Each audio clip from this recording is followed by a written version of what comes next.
Hi everyone, welcome back to my channel, The Anonymous Budgeter. If you guys are new here, welcome, and if you're back for another video, thank you guys so much for checking out my channel. So here on The Anonymous Budgeter, we do all things budgeting. So if you're interested in cash stuffings, savings challenges, monthly budget, paycheck to paycheck budgeting, as well as just personal finance in general, please consider subscribing to the channel and also checking out my other videos.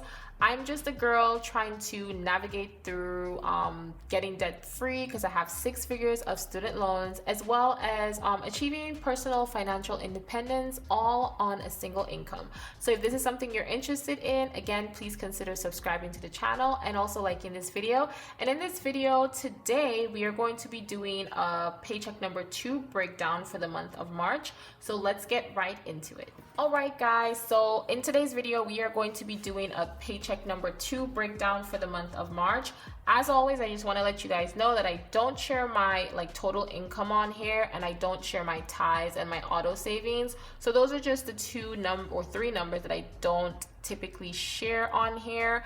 But the numbers, everything else is pretty much accurate, and it is what it is. And usually what I'll do is at the end of the month, I'll go back and just kind of put all the actual numbers for the income and my ties and all of that, because at the end of the day, this is my budget, and I do want to go back and see how much I gave in my ties and the actual number that I actually got paid.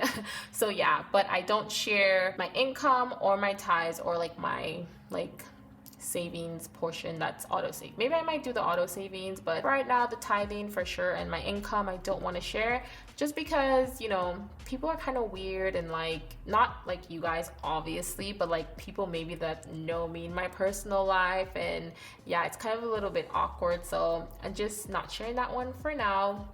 But yeah, basically what we're gonna do now is just do the breakdown of my paycheck number 2 budget, which I already did. So I'm just gonna go through my thought process and what I did.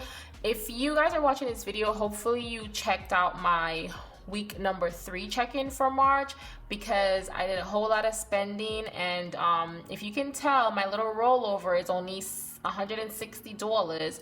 Usually it's more, but when I have to pay my credit card and the money got to come out of somewhere if it's not budgeted, and unfortunately it had to come out of my checking, and I had to pull some money out of my savings. I don't know how other people do it when they overspend, but typically if I do an overspend, I have to pay back my credit card because I don't like carrying a balance. So what I'll usually do is that money that I usually have in the auto save portion, it goes to my Chase savings account, and that money isn't really earmarked for anything specific.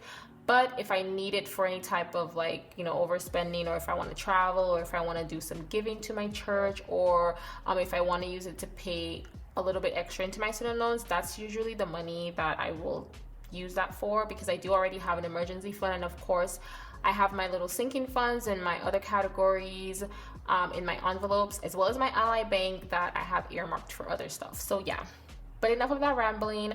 So for this month, for this paycheck, I'm gonna get a little bit extra because I did work an extra shift. So I'm definitely gonna get paid a little bit extra.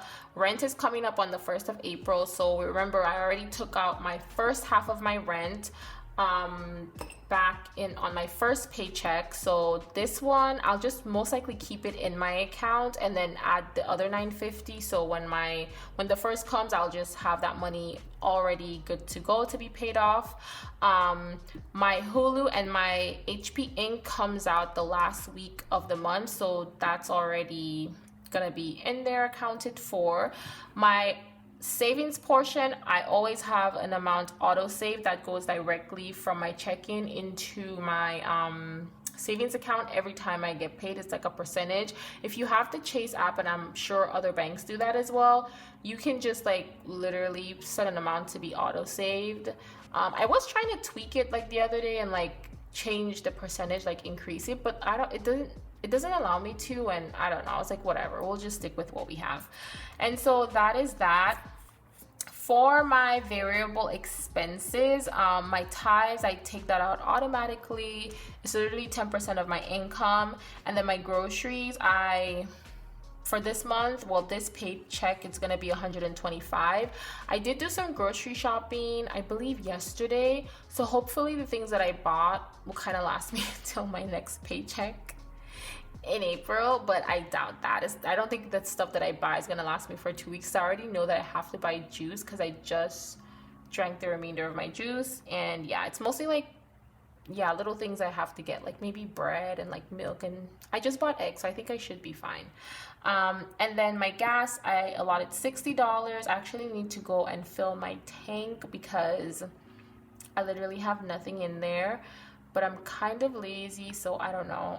I don't live too far from my job, so I can chance it, but I don't want to leave because it's getting dark, number one. Number two, I don't want to lose my parking spot because I have princess parking, so I really don't want to lose that parking spot. And I'm already in my just dressing gown, so I don't want to go and like pump gas. I'm not doing it. And then I put $50 for my sun pass. I don't typically take the highway that much anymore since I live a little bit closer to my job, but just out of habit, you know, I go to visit my parents, and your girl is not going on the 95, okay? The devil lives on the 95, and I'm just not. I don't mess around with the 95. So Turnpike it is. So I always have my little sun pass money ready to go.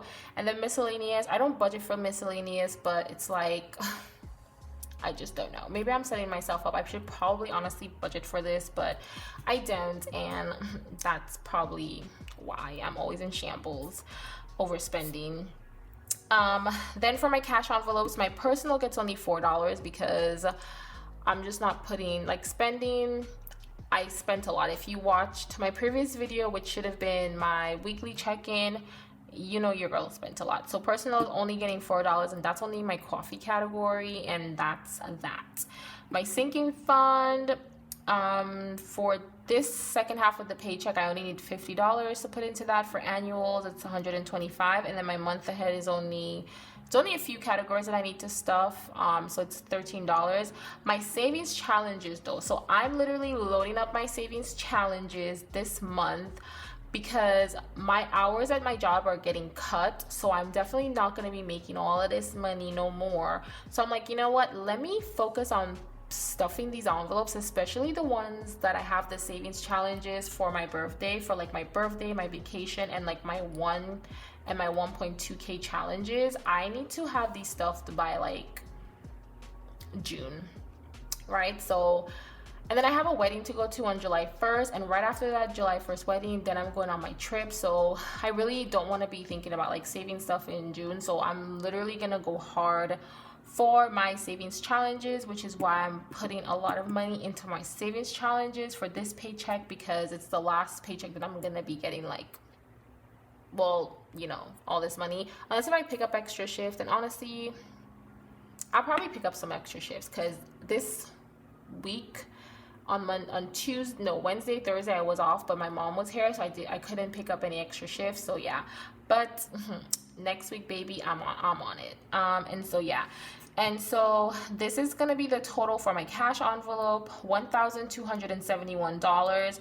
For my fixed expenses, it's $977. Just because the second half of the month, like for my second paycheck, usually is light for bills. I don't really have a lot of bills coming out.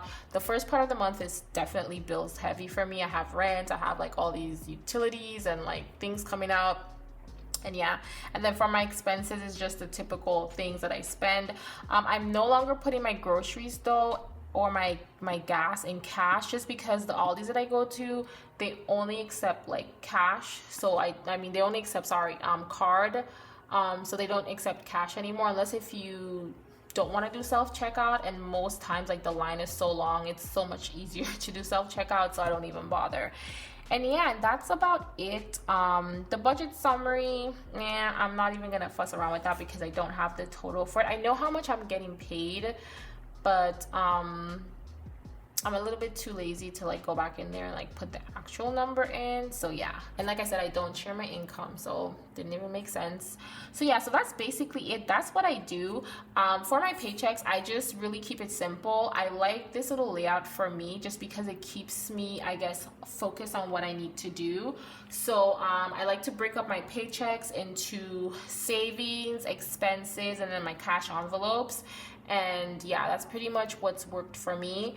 I'm not perfect with my budget. I feel like one thing I've noticed about, like, I guess my budget routine and what I do is like I'll make the budget, but then I don't really stick to it. I always have like unbudgeted expenses, and that's something that I'm definitely working on. And for anybody out there who feels like budgeting is super hard and you're struggling, girl, we're literally really all struggling. But the thing is, like, don't give up, stick to it. Like, you have to make things a routine, and also discipline comes into it. And I know I need to be more disciplined with my money. I need to say no to some things, and I also need to create a realistic budget.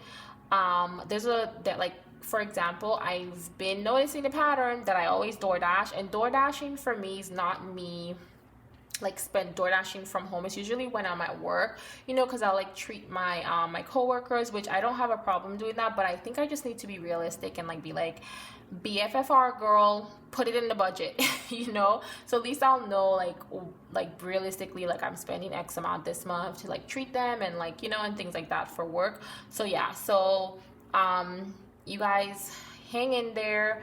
Nobody's perfect. Budgeting is really like an art form, to be honest, but it's really fun though. I do like it, even though there's sometimes when there's weeks that are harder, or like I disappoint myself because I don't stick to it and I overspend a lot more.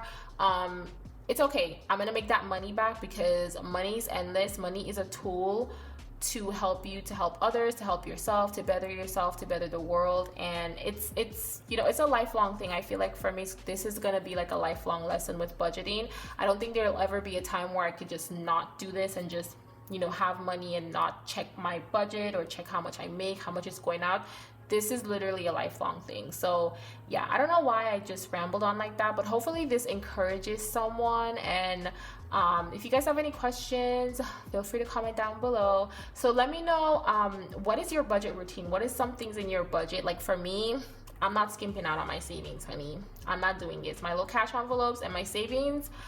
I'm gonna put me first, okay? Like, well, my tithing comes first. I gotta give God what's his, and then I gotta save, because at the end of the day, saving was never a priority for me before, but as I've learned more about the budgeting community and like financial independence and things like that, I've learned so much. And you guys, 9 out of 10 times we all have smartphones. We need to sometimes get off of TikTok and like do some research and like really educate ourselves in ways for us to be more financially literate. And there are some people on TikTok who give really great content, so no shade to that. But yeah, just seek out good advice, solid advice, reputable advice, and yeah. But anyways, hope you guys enjoyed this really quick video. Thank you so much for watching, and I'll catch you in the next one. Bye guys.